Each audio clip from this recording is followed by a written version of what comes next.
어서 오세요. BTS는 세상을 바꾸지 않았다. 세상이 그들 안에서 바뀌고 있었다. 시작하겠습니다. 구독, 좋아요, 꾹 눌러주세요. 대한민국이 더욱 발전합니다. 일부. 그들을 처음 만난 날. 제가 처음 방탄소년단이라는 이름을 들은 건 2017년 가을, 뉴욕 출장에서 돌아오던 비행기 안이었습니다. 기내 와이파이로 간신히 연결된 트위터 타임라인에 어느 익명의 소녀가 쓴 짧은 글이 눈에 들어왔습니다. 그들은 내 마음을 읽었고 내 인생을 바꿨어요. 해시태그 BTS, 해시태그 LOVE와 EOURSELF. 그 글을 본 순간 이상하게도 마음이 멈칫했습니다. 어떤 뮤지션이 누군가의 삶을 바꾼다는 건 결코 가벼운 일이 아니니까요. 하지만 당시에 저는 그저 피곤한 특파원일 뿐이었습니다. 또 하나의 K-팝 스타인가 보다. 그렇게 흘려보냈습니다. 그러다 정확히 6개월 후, 파리 출장 중 우연히 들른 호텔 라운지에서 제 인생을 바꾸는 장면을 보게 되었습니다. 당일 저녁, 에펠탑 근처의 작은 공연장에서 정체 모를 인파가 길게 줄을 서 있었고 그들의 얼굴은 마치 전쟁터를 앞둔 군인처럼 진지하면서도 기대에 차 있었습니다. 혹시 무슨 공연인가요? 저는 앞줄에 서 있던 중동계 10대 소녀에게 물었습니다. 그녀는 눈을 빛내며 외쳤습니다. BTS요. 방탄소년단이요. 그 순간 낯설었던 그 이름이 다시 가슴 한가운데 박혔습니다. 저는 무언가에 이끌리듯 공연장 티켓을 구해 안으로 들어갔고 불 꺼진 무대 위 첫 조명이 켜지는 순간 제 심장은 미친 듯이 뛰기 시작했습니다. 그들은 춤추고 있었습니다. 하지만 그건 단지 안무가 아니었습니다. 그건 누군가의 분노였고 고통이었고 외침이었습니다. 그 짧은 몇 분 동안 저는 뉴스보다도 선명한 진실을 본 듯했습니다. 그날 공연이 끝나고 나오는 길에 제 옆에 서 있던 한 흑인 소녀가 흐느끼고 있었습니다. 저는 조심스럽게 말을 걸었습니다. 괜찮으세요? 그녀는 눈물범벅이 된 채 대답했습니다. 그 사람들 그들은 제가 누구인지 알아봐줬어요. 전 태어나서 처음으로 무대에서 제 자신을 봤어요. 그 말을 들은 순간 저 역시 가슴이 저릿해졌습니다. 그리고 다시 생각났습니다. 6개월 전 비행기 안 그 소녀의 트윗. 그들은 내 마음을 읽었고 내 인생을 바꿨어요. 그건 우연이 아니었습니다. 무언가가 여기 이곳에서 일어나고 있었습니다. 그리고 저는 기자로서, 인간으로서 그 이유를 반드시 알아야겠다고 결심했습니다. 다음 날 아침, 저는 CNN 본사에 국제문화현상 특별 취재 제안서를 제출했습니다. 제목은 단순했습니다. 방탄소년단은 어떻게 세계를 움직였는가? 본사의 반응은 처음엔 회의적이었습니다. 한국 아이돌을 다룬다고요? CNN 국제부에서. 하지만 저는 말했습니다. 이건 음악이 아닙니다. 이건 새로운 세대의 언어이며 전 세계 청소년이 공유하는 정체성입니다. 그리고 이들이 바꾸는 건 단순한 유행이 아니라 세계의 사고방식입니다. 며칠 후 본사에서 메일이 도착했습니다. 승인 루비, 서울로 가십시오. 그렇게 제 인생 두 번째 취재 전쟁이 시작되었습니다. 첫 번째는 시리아였습니다. 두 번째는 한국의 청춘이었습니다. 서울에 도착한 첫날, 저는 숙소 창밖으로 보이는 강남의 네온 사인을 멍하니 바라봤습니다. 이 도시는 마치 숨을 삼키듯 바쁘고 모든 것이 무겁게 흐르고 있었습니다. 그 안에서 7명의 청년이 어떻게 세계를 감동시킬 수 있었을까? 첫 번째 인터뷰는 어렵게 섭외한 팬덤 분석가와의 미팅이었습니다.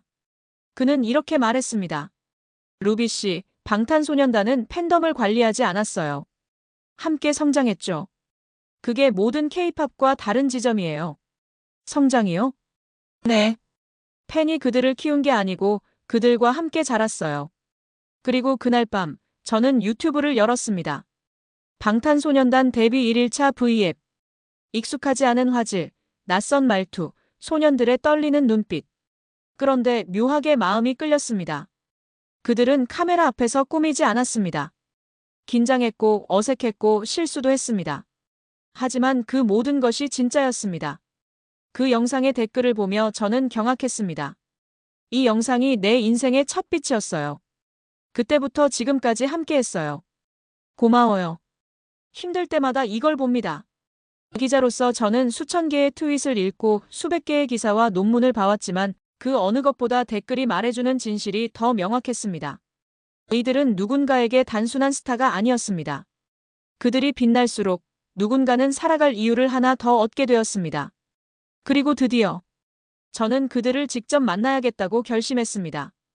7명의 멤버, 그들이 가진 이야기의 진실을 듣기 전까진 이 취재는 끝나지 않을 겁니다. 그렇게 저는 첫 번째 만남을 위해 빅히트 엔터테인먼트 사무실 문을 두드렸습니다. 그리고 그들 중 한 명이 조용히 손을 내밀며 말했습니다. 안녕하세요. RM입니다. 그 순간 제 손끝에서부터 무언가 흐르기 시작했습니다. 저는 아직도 그 장면을 잊지 못합니다. 2부. 그들이 세상과 연결된 방식. 서울 인터뷰를 마치고 본격적인 취재를 시작한 저는 우선 그들이 어떤 방식으로 세계와 연결되었는지를 파악하기 위해 다시 비행기를 탔습니다. 첫 행선지는 미국 위스콘신이었습니다. 뉴욕도 LA도 아니었습니다. 왜? 라고 물으신다면 이유는 단순했습니다. 그곳이 방탄소년단 유튜브 조회수 밀집 지역 1위였기 때문입니다. 차가운 눈보라를 뚫고 도착한 작은 마을. 눈 위에 놓인 우체국과 도서관, 그리고 K-팝이라는 글자가 전혀 어울리지 않는 전원도시 한복판에서 저는 한 18살 소녀를 만났습니다. 그녀의 이름은 코트니. 학교 수업을 마치고 와서는 방탄소년단 팬 커뮤니티 번역 담당자로 활동하고 있었습니다. 말 그대로 한국어도 못하는데 매일 가사를 번역하는 아이였습니다. 한국어는 전혀 모르는데요. 구글 번역으로 한 줄씩 해석하면서 의미를 맞춰가요. RM이 쓴 가사에는 항상 숨은 말이 있거든요. 그녀는 그렇게 말하며 노트북 화면을 보여주었습니다. 화면엔 고민보다 고라는 곡 가사가 3줄 자막으로 번역되고 있었습니다. 왜 그렇게까지 해요? 제 질문에 그녀는 망설임 없이 대답했습니다. 왜냐면 그 가사가 처음으로 지금 이대로 괜찮다고 말해줬거든요. 그 말에 저는 한동안 말을 잇지 못했습니다. 그녀는 고등학교에서 특별하지 않은 평범함으로 늘 외면받았고 친구도 많지 않았다고 했습니다. 그런 그녀가 방탄소년단을 만나고 자기 존재를 말할 수 있게 됐다고 말했습니다. 이 소녀는 미국 중부의 한적한 마을에서 한국어 가사를 영어로 번역하며 매일 밤 자신과 같은 사람들을 위해 영상을 만들고 있었습니다. 이게 가능한 이유는 단 하나였습니다. 방탄소년단은 데뷔 전부터 트위터로 세계와 소통하고 있었기 때문입니다. 저는 곧장 뉴욕으로 향했습니다.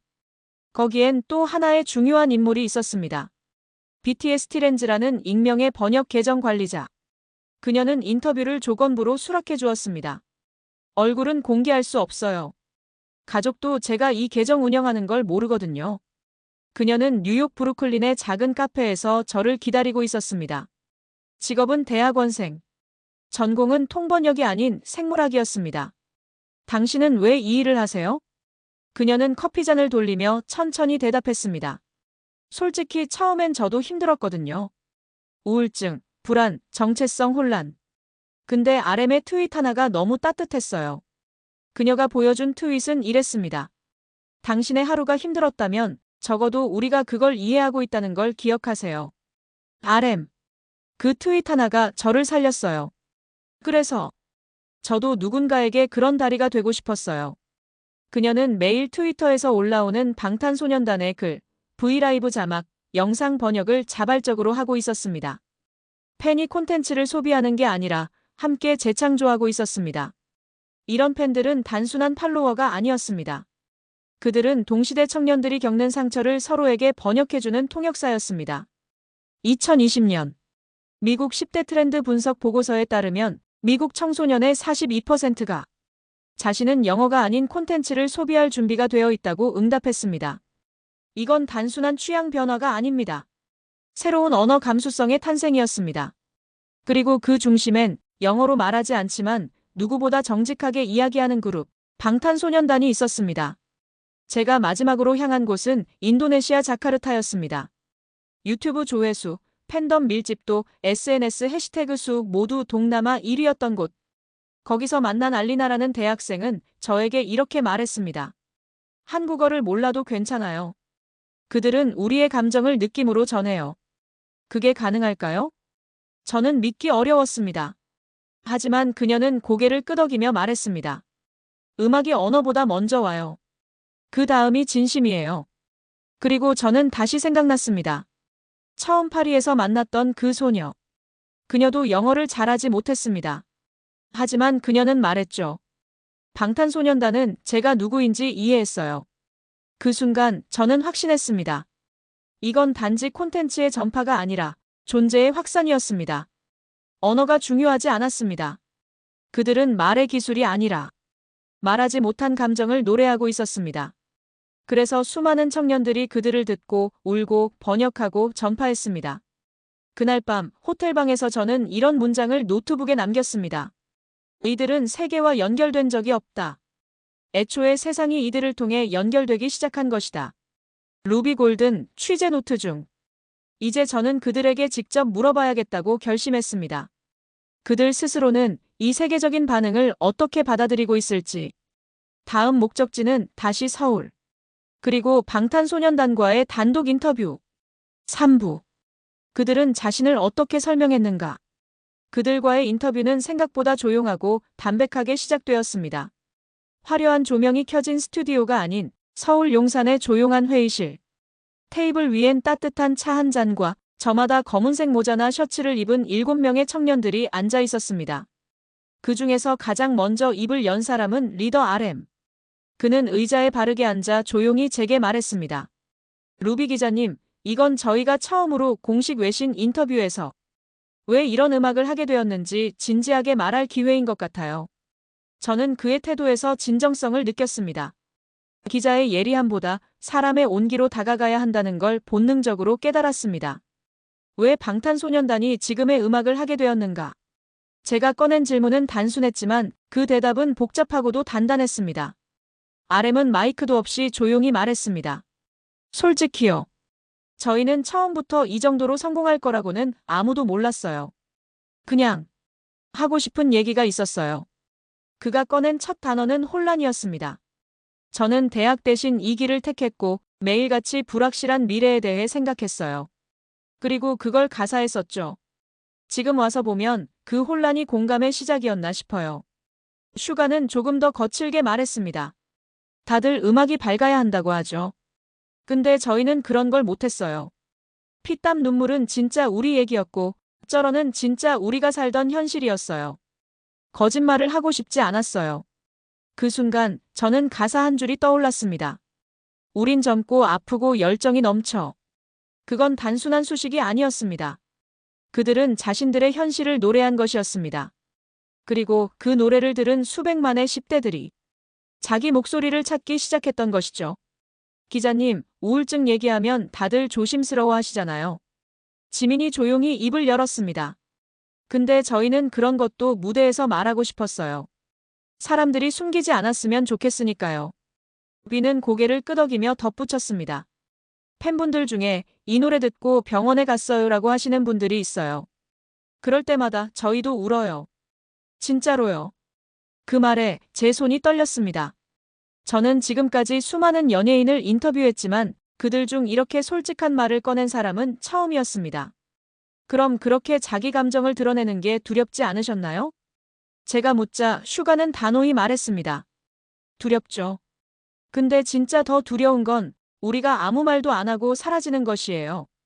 그 인터뷰의 클라이맥스는 RM이 다시 입을 열며 다가왔습니다.